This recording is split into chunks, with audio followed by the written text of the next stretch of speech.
Welcome to Bible Study Hub. I'm Ann Wiggins, and I am so glad that you are with us in our study of the book of Genesis. Tonight, we continue on in chapter 35 of Genesis. So we're over halfway to the end of this, and we're going to come upon, starting tonight, hopefully, my favorite story in probably the whole Old Testament, to be honest with you. It's a story of Joseph. Oh, Joseph is an amazing study. So I can't wait to get to it, but to kind of catch us up. Last week, we talked about how Jacob packed up his whole family and took them back to the area where God had Isaac go or Abraham go, and then Isaac, of course, lived there. And so Jacob packs his whole family up and takes him back. Well, his daughter, Dinah, who's a young girl, decides to go out looking for friends. She ends up getting kidnapped. And horrifically, she ends up getting raped by the son of like the petty king in the area. And so it's this whole big thing to go get Dinah back. And Simeon and Levi, the older sons of Jacob, devise this little scheme whereby they kind of make this covenant, this treaty with the petty king and his stupid son that is holding this girl hostage, and says, hey, look, we'll intermarry with you like you want to if you guys become circumcised like we are. We just can't do it if you don't get circumcised. And so they were like, well, I guess we'll do it. So they go ahead and they get all the men in the city to get circumcised. And then Simeon and Levi savagely really kill all the men and go get their sister back. And then the other boys just loot and ransack the place and take all the stuff from the city, including a lot of the women. So Jacob ends up last week by saying to his two sons, you have made me a stench in the eye, in the nose, in the eyes of all the nations around us. He was not pleased. And they said, basically, are you okay with them treating our sister like a prostitute? So they kind of have a little bit of the butting of heads. And we just kind of ended last week by saying, when it comes to sin, sometimes sin leaves us with no great options. So whatever you choose, you try to pick the best of the worst, but sometimes all you have are like terrible options on the table. And that's just the nature of sin. Sometimes it's not super fixable, but God can always bring good out of something tragic, something evil, something that didn't go the way it should have gone. God has this amazing way of redeeming that situation and causing good to come out of it. So let's go on to now chapter 35, verses 1-2. And I'm going to kind of go quickly through the next couple of chapters. We're going to skip a few sections and we're going to just kind of like click it off here. So hold on. Here we go. Hold on for dear life. God said to Jacob, arise, go to Bethel and dwell there. Make an altar there to the God who appeared to you when you fled from your brother Esau. So Jacob said to his household and to all who are with him, put away the foreign gods that are among you and purify yourselves and change your garments. So if you remember Bethel, that was in Genesis 28. Remember when Jacob kind of slept like either propped up on a stone or used a stone as a pillow or something. And then he has this dream where he sees the angels going up and down and God officially confers on him the Abrahamic covenant. And it's this whole big story. That's the same place. So Bethel means house of God. But I want to ask you as a group, so go ahead and start typing. You can chime in on this question. Where did these lowercase g gods come from? This is the first we've heard of anything like this outside of Rachel taking her father's gods and stuffing them in her camel bag and then sitting on them and saying, oops, can't get up. But outside of that, this is new. So where did they come from? Because this is not normal for Jacob's family to have false gods at all. Not normal at all. Let's see here. Just looking at some of your comments back from before study started. We were talking about how many trick-or-treaters we've had. Most of us did not have many, but somebody had 100. All right, so just waiting for we have a 23-second lag tonight. Where do you think these gods came from? It's never a small deal when there's idolatry in the Bible. It's always a major, major thing. Somebody says from the looting and the plundering. All right. So as we talked about from last week, this person is saying when they looted the city, guess what else they got? some idols. Emily says, lowercase gods came from human desire, have people's needs met. Just a guess. Oh, okay. Okay, I see where you're coming from. A little bit of a different angle, but I think what you say is extremely valid. Love it. Dottie says, had they married the women who had idols? Okay, it's a great question. We're not totally sure like how much time has transpired in between when the looting happened and now, and if there was merit, we're not totally sure on that. Alan said, did not Rachel steal her father's household gods? She sure did. And we're never told what happens to those, are we? So did she keep them, or I don't know. So another definite possibility that those could have been involved in that as well. Roberta says, from when they intermarried. Okay, great. So yeah, my thought was pretty much exactly what you all said. We just had all this looting and this plundering going on. And all of a sudden, Jacob's like, I want you to get rid of those idols. I get rid of the false gods, which you have to appreciate. I want to just mention, I know we've talked about it before, but I always want to be careful that I don't just assume that you either were here for that or that you remember. If you're like me, you don't remember it. But anytime you have idols, little gods, different gods than the one true God, you are dealing with demons. I mean, the Bible is very clear on this. The people who had these little idols, and I don't know what they were made out of, wood, maybe stone, maybe metal. I don't know if they had metal or not, but anyway, they would have formed and fashioned these items that were their little gods. They would have faces, most likely in some sort of body expressions. They would have been assigned certain, I don't know, tasks like that they were responsible for. Like you would pray to this idol for fertility, perhaps, and maybe had another idol that was in charge of good crops for you and those types of things. These people weren't stupid. I mean, they made them. They knew they weren't real, right? They knew that this piece of wood was carved by them and it was still a piece of wood. But they also understood that associated with this wood was an actual spirit. And it was. There was a demon associated with these idols. And so when they would pray to the idol, they were really praying to the spirit that, at least in their minds, inhabited the idol, the home that they made for this spirit. So it was a big deal to have these gods among them, because what you're doing is inviting demonic presence into your family, into your camp when you have these things. So Jacob was absolutely correct in saying, get the idols and get them out. We'll find out here where they end up going. So let's continue on in verses 3 and 4. Then let us arise, he says, and go up to Bethel, so that I may make there an altar to the God who answers me in the day of my distress and has been with me wherever I have gone. By the way, I'm just going to stop there real quick. He is making a comparison, I believe, between his God, the one true God, and all of their little gods that they have to appease and pray to and hope and sacrifice things. And these gods were often cruel and brutal and required horrible things of them. He says, my God, the God who answers me in my day of distress. Wow. And who has been with me wherever I have gone. He doesn't have an idol of his God. He has nothing to represent him outside of a relationship with him. And he says, he has come with me. Now we'll find out what he does.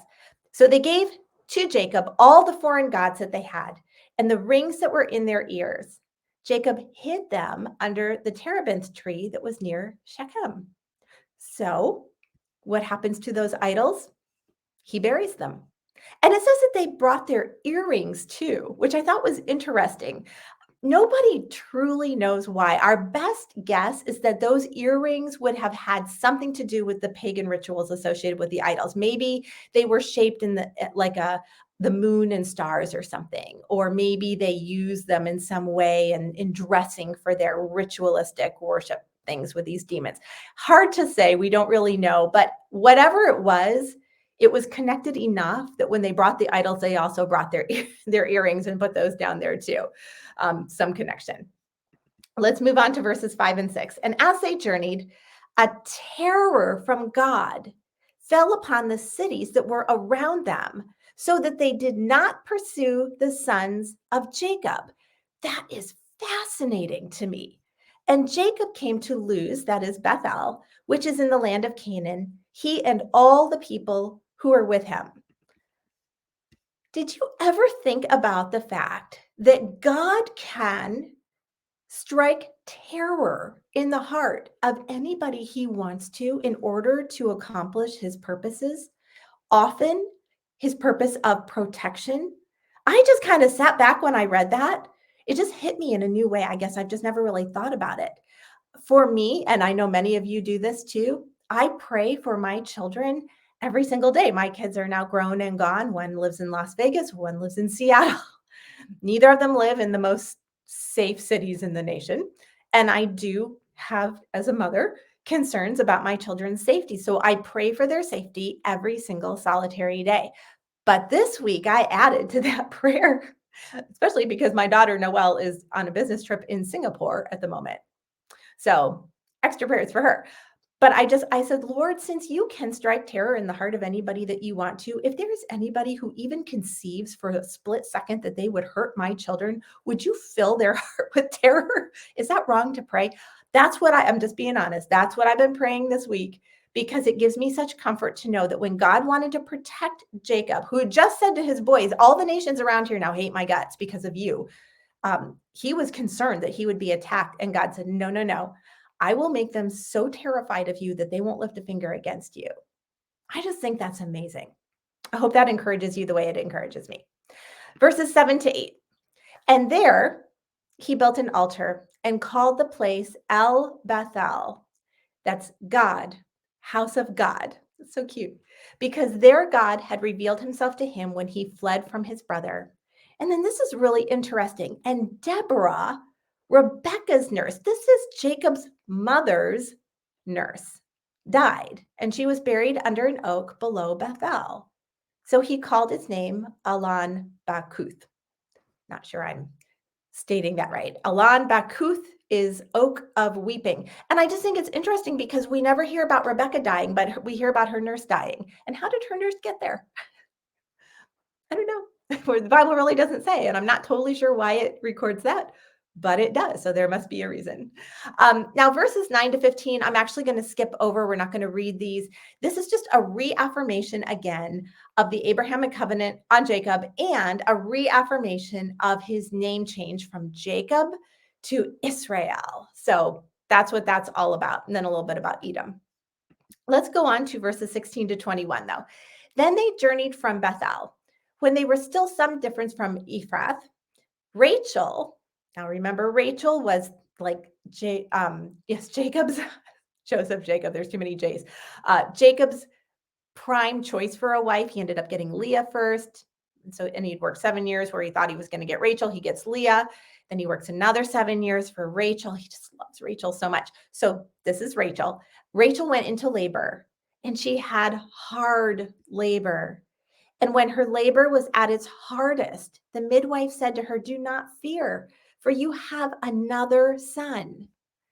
As her soul was departing, for she was dying, she called his name Ben-Oni, but his father called him Benjamin. So Rachel died, and she was buried on the way to Ephrath, that is Bethlehem. And Jacob set up a pillar over her tomb. It is the pillar of Rachel's tomb, which is there to this day. Israel, Jacob, journeyed on and pitched his tent beyond the Tower of Eder. Now, when it says that it's there, her tomb, to this day, what that is saying is to the day that this was being written at that time. It doesn't necessarily mean that it's there today in 2022. I'm looking for a picture here while I'm talking. Okay. We're not 100% sure where this tomb is. Get a little drink there. But I wanted to show you this picture. This is from the late 1800s, if you can imagine. And it is the site where they believe Rachel was buried. Now, today it doesn't look like that because there's been so much terrorism and things in that area that they built huge walls around it, and you really can't even see it much anymore. So I wanted you just to kind of get a little glimpse of what it looked like, at least in the 1890s, because that's what it was. Kind of interesting, isn't it? I just love that stuff. Now, how did the midwife know that this baby was going to be a boy if she was in labor? I kind of thought about that because typically you don't know what the gender is unless you have ultrasounds until the baby comes out. And the baby clearly wasn't out because she was in the hardest part of her labor. So all I could think of was maybe little Benjamin was breech. Maybe he was coming out feet first. That is a dangerous way to have a baby, especially in this time and place where you don't have hospitals and doctors. I did a little research on it, and a few other commentators said sometimes if the birth it was clear that like both mom and baby were not going to make it, but they thought they could save the baby, they would do like a really rudimentary C-section, which was 100% sure that the mother then would die. There was no recovery from that. She was gone. So they would only do that if they knew for sure she was already going to die and they were absolutely certain the baby was going to go with her unless they could get that baby out. So it's possible maybe that happened with her as well. We're not sure, but it is a really sad story. And when she names him Ben-Oni, that means son of my sorrow. But Jacob takes this little baby who's named son of my sorrow. What a terrible name to have to grow up with. Like your mom died in birth and she named you son of my sorrow. That would just give you a complex. He names him Benjamin, which means son of my right hand, which is a place of honor, symbolized in biblical times. So it just reminded me of kind of what God does with us. Like he takes us from being a son or a daughter of sorrow, and he makes us a child of his right hand. Beautiful. Well, let's talk about verse 22a of chapter 35, because this is weird. While Israel lived in that land, Reuben, that would be his firstborn, went and lay with Bilhah, his father's concubine.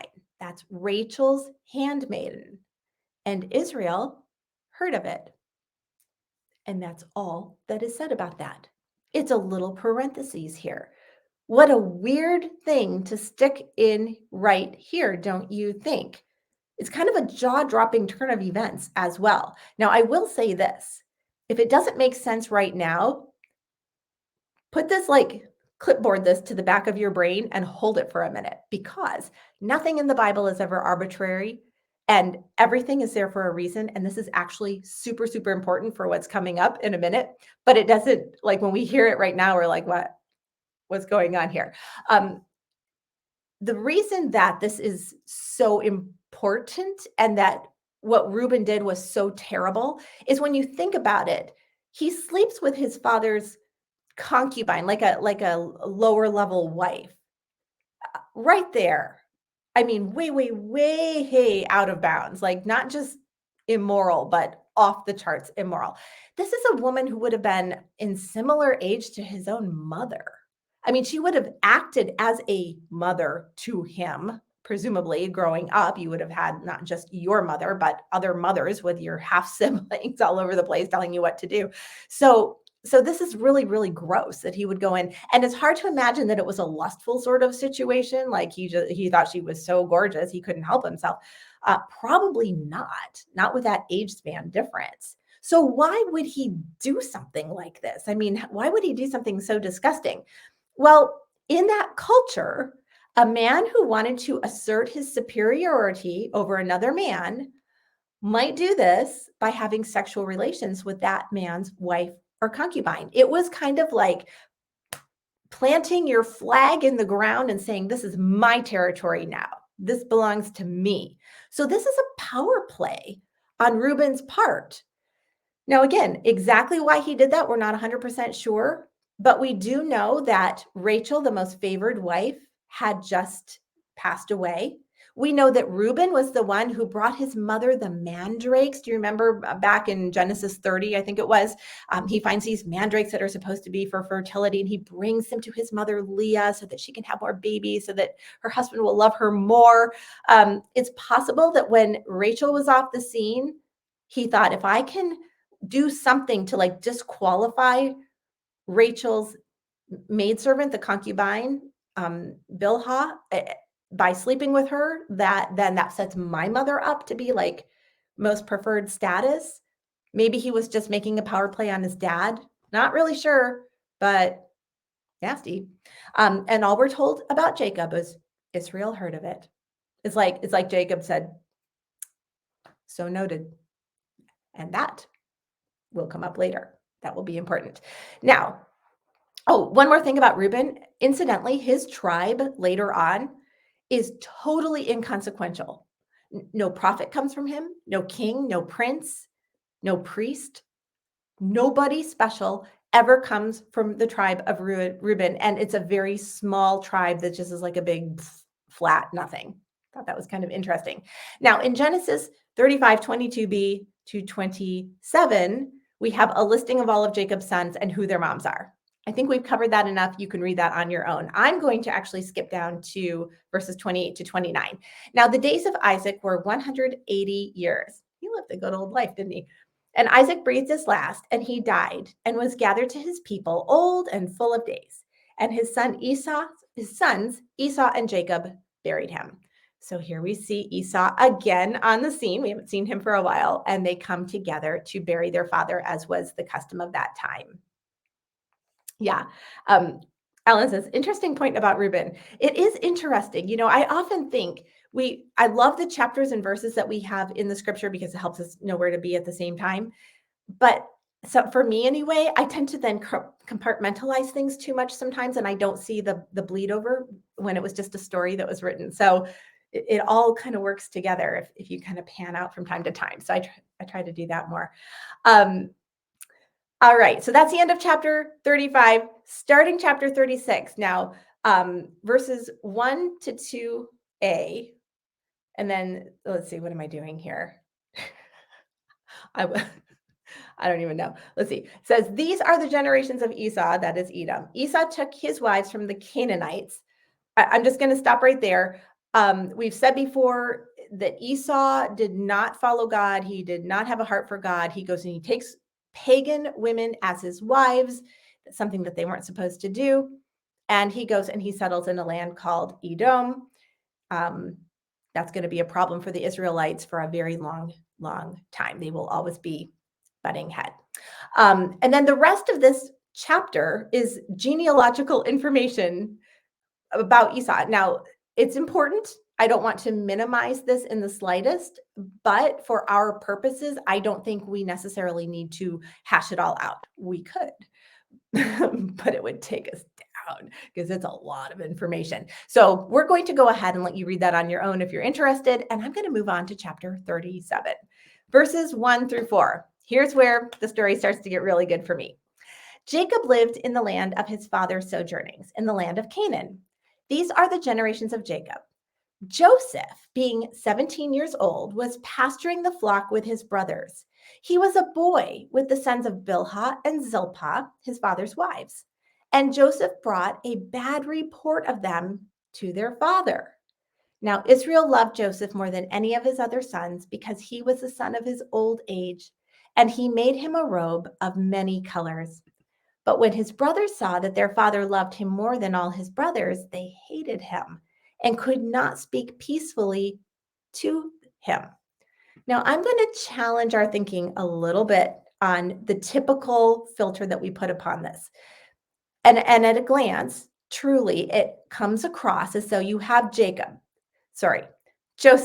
this arrogant, self-centered tattletale who is the favorite of his dad, and his dad loves him more than everybody else. And how could you possibly blame the brothers for being a little bit jealous? Because wouldn't that be terrible? And it would.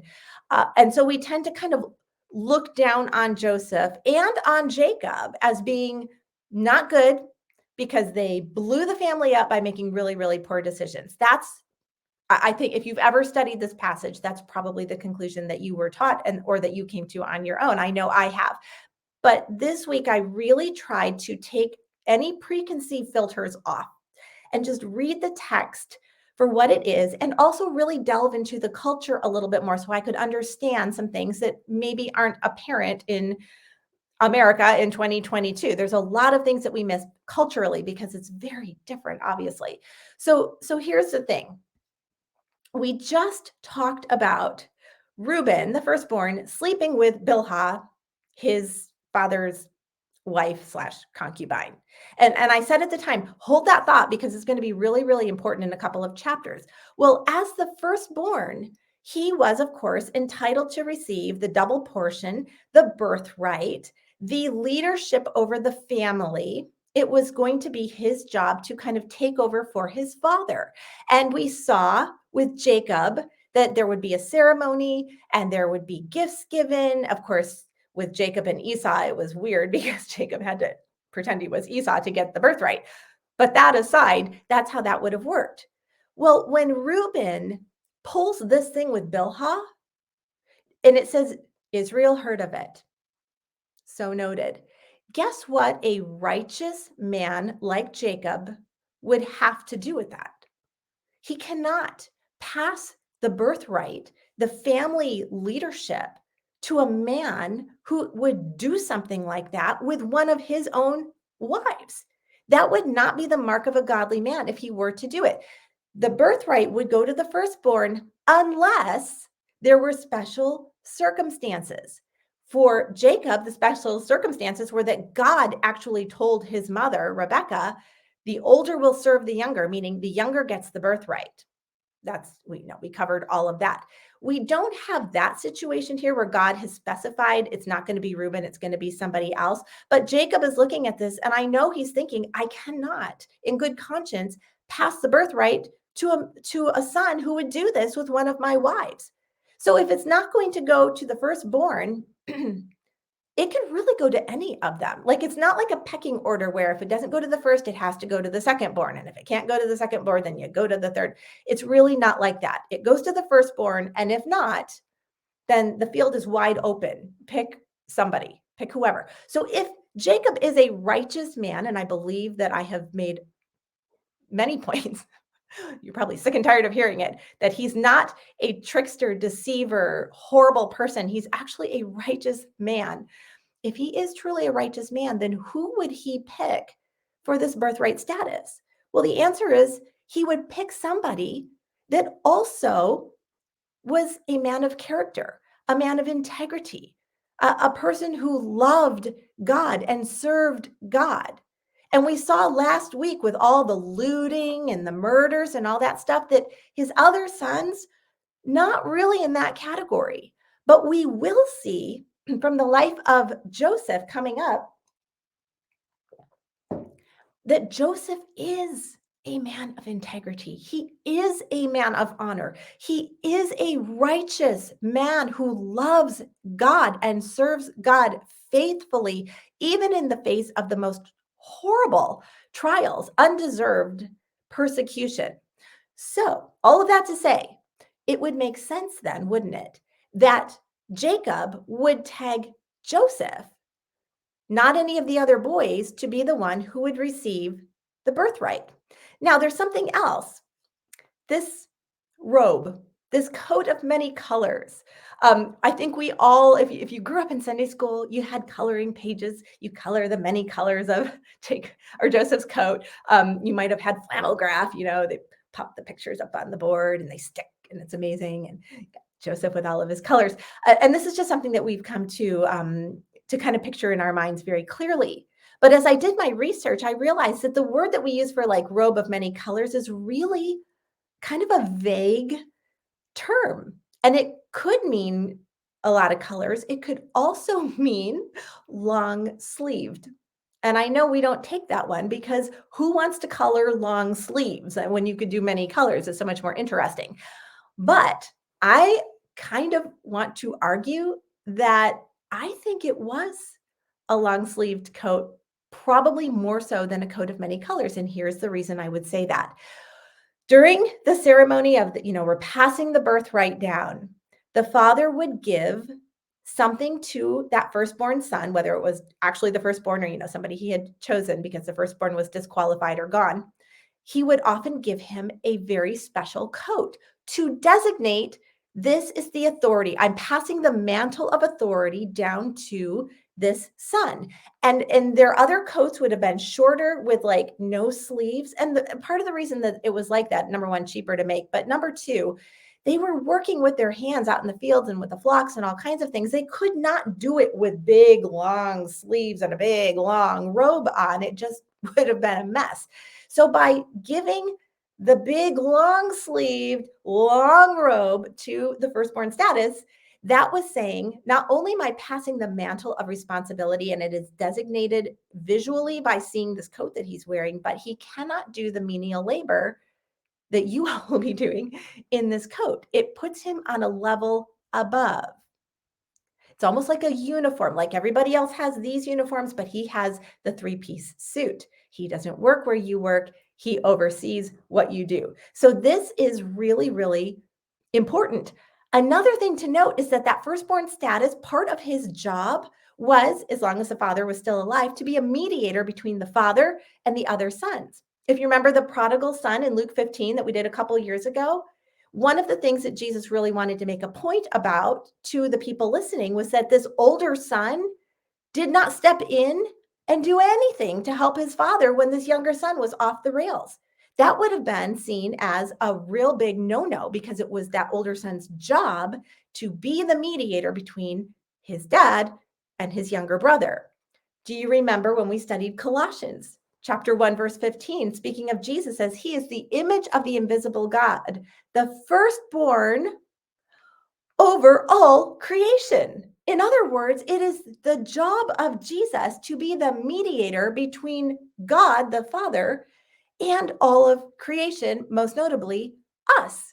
So this is something that was expected of that firstborn status. Now, that was a lot of information. All I really want you to hear at the moment, I want you to process this, is that when Jacob chose Joseph, I believe, I mean, he was obviously special because he was the son of his old age. The Bible says that he was born to Rachel that he loved so much.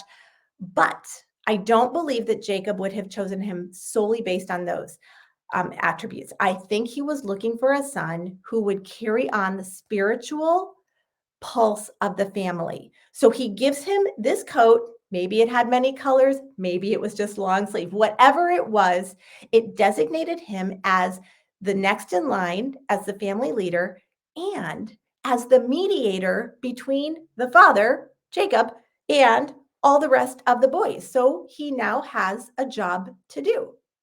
So when he comes in from the field, Joseph, and he gives his father a bad report about the boys, on the surface, again, it sounds like, what a tattletale. Why would he do something like that? No, that was his job to be that mediator. He had to come back and give a report. He could lie to his father and say everything's great when the boys were doing something terrible out there or fooling around or not doing their job. Or he could bring back an honest report, which was his job, even if it meant that it was going to make the brothers upset. And that's what he does. He is a righteous boy. This is a boy of about 17 years old. He does what is expected of him to do, even though he knows, because he's not stupid, that this is going to really light up the brothers. That's his responsibility. He accomplishes that. So let's go on.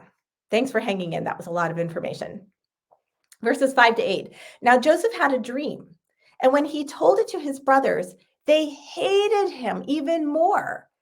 He said to them, this is the dream, hear this dream that I have dreamed. Behold, we were binding sheaves in the field, and behold, my sheaf arose and stood upright.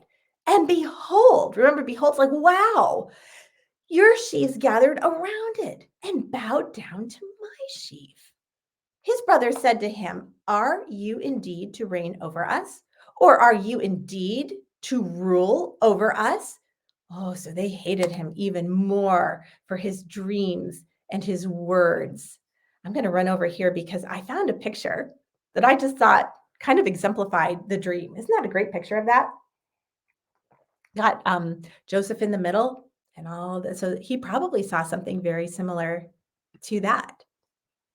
Can you imagine telling the brothers that? Now, why would he do this? Was he arrogant? Was he just trying to rub more salt in their wounds? Or was this dream obviously something from God? And Joseph felt that this was confirmation from God that he was the one to be the recipient of the birthright. For me, I'm going to go with that. Can't prove it, but I think it falls in line with Joseph's character that we're going to see coming up. So I want to know, what do you think? Feel free to disagree with me. Do you think he was justified in sharing the dream? Or do you say, no, Anne, I disagree. I think he was being arrogant. I would love to know. Don't be afraid to disagree with me. I can't prove what I'm saying. I'm just telling you kind of what I think here. I think it's interesting. Alan makes a great point here. He says, Reuben was the firstborn of Leah. Joseph was the firstborn of Rachel, which I had not thought about, the fact that he was technically a firstborn as well, just of a different wife. You're right. Reuben was the firstborn of all of them and also of Leah. So what do you think, everybody? You think he should have shared the dream? Or do you think, nope, he was being prideful. He was rubbing salt in the wound. He had no business doing that. It was really stupid. Don't think he should have done it. All right. Emily says, the brothers seem to be bullies like Esau. I think his sharing was innocent. Like, wow, can you believe it? Okay, I love it. So maybe it was. Maybe he was just like telling him his dream and he had no idea that this is not going to go super well. It's possible. Kim says, from the other indications of his character, I think he was just sharing his dream innocently. Okay, so same as Emily. You both are saying, I don't really think he was trying to say anything in particular. He was just, like we all do, like, oh, I had a dream last night. And then you tell what your dream was. So you're saying maybe he didn't even understand that this was God's confirmation that he was to be the recipient of the birthright. It's really quiet out there. I'm just waiting a second to see if anybody else has anything they want to say regarding this. All right. Well, let me go on here to verses 9 through 11. Then he dreamed another dream and told it to his brothers and said, behold, I have dreamed another dream. Behold. He keeps saying, behold, because it's wow. The sun, the moon, and 11 stars were bowing down to me. But when he told it to his father and to his brothers, his father rebuked him and said to him, what is this dream that you have dreamed? Shall I and your mother and your brothers indeed come to bow ourselves down to the ground before you? And his brothers were jealous of him, but his father kept the saying in mind. So I tried to find a picture of that one too, since we're on a roll. And this is the best one I could find, although it doesn't have Joseph in the middle unless he was aware that he was that middle star. So I don't know, but I just thought it was kind of interesting to just try to get a little, I don't know, an idea of maybe what he saw. Well, this time even his father can't take it. It's just too much for him. And he's just kind of ticked off about it. Are you telling me that I am going to bow down to you? Now, this is anathema. I mean, already it's unorthodox that Joseph would be the one with the birthright. But the thought that the father would bow down to his son, and did not happen. That was terribly dishonoring. However, let me just say this. At this time, when a person felt like they had a clear word from God, they were responsible to share that with other people, whether or not they thought it was going to go well. The prophets all throughout the Old Testament would say, thus saith the Lord. I have a word from the Lord. And then they would tell the people the word. And often it got the people really mad at them. And most of the prophets suffered just terrible deaths at the hands of the people who got really sick and tired of hearing what God said. They didn't want to hear it. So I was just like, I don't know. Again, was it innocent? Did he know? Did he have a sense that God was promising him this? I kind of think he did. And he felt an obligation then that he had to share it. Maybe. I'm not sure. Interestingly enough, years later, Joseph will interpret a dream from Pharaoh from God, and he knows that is from the Lord. So you wonder if this is like the little seed of that God is starting with him. He spoke directly to his dad, Jacob. He spoke directly to Abraham. but he only ever speaks to Joseph in dreams. Why? I don't know. I don't know. Anyway, I think I'm going to wrap it up there. Let me run over to the comments. Okay. Alan, back to our other question, is saying he says, I think he was just sharing the dream. So Alan's saying, I don't think he really had any particular notification from God that this was from him. He was just telling what had happened. Susie says, why not? He might have been led by God to do so, to prepare them for what is coming. Yeah. Well, for sure, for sure, these dreams do pave the way for what is to come, because what is coming is harrowing. And like I said, it's one of the most amazing stories in all the Bible. I mean, they're all amazing, but one of my favorite. I can't wait to get into it with you. Hard to stop here, but it's either stop here or we have to go for another 45 minutes. So we'll pick up here next Monday night, 9 p.m. Eastern Time, Bible Study Hub. You can find us on Facebook and YouTube. Always happy to have you. And next Monday will be right after daylight savings time goes off, which means nothing to anyone except if you live in Arizona, in which case your Bible study time will change from 6 p.m. to 7 p.m. because you never change times and the whole country changes around you. So I just wanted, if you're in Arizona, to know you'll have to change your Bible study time. But we will be at 9 p.m. Eastern Time, and that goes for the rest of the country because everybody else moves together. Hope that makes sense. Okay. Well, I love you all. It's so good to be with you. I thank you for hanging in there with me. That was a lot of information. And next week we'll continue on with the study of Joseph. I'll see you then. Bye-bye.